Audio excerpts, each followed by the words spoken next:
Mom pushed me outside and told me to run. I ran into the field, and when I looked back, my home had been burned down by the enemy. I ran into the forest. I don't know how long it was, but I couldn't go on. A soldier found me and took me back to the military camp. They asked me where my parents were.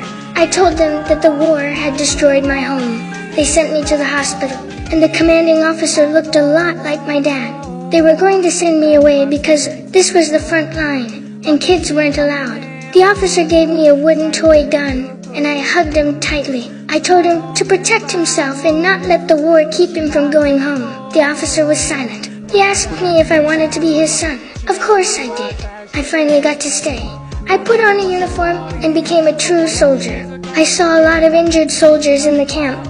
They had lost so much because of the war.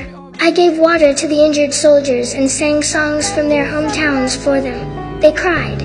They must have missed home too.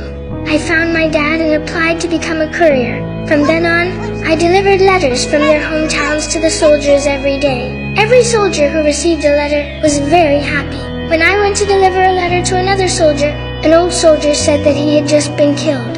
He would never be able to see his family's letters again. I returned to the command center and heard them say that the communication equipment had been destroyed and they couldn't receive orders.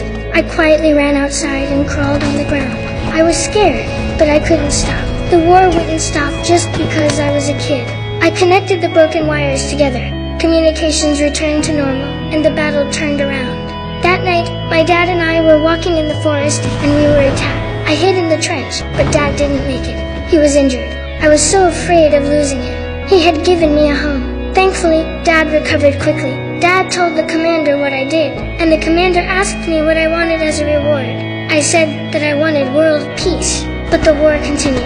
I could only hope that all the soldiers would be able to go home.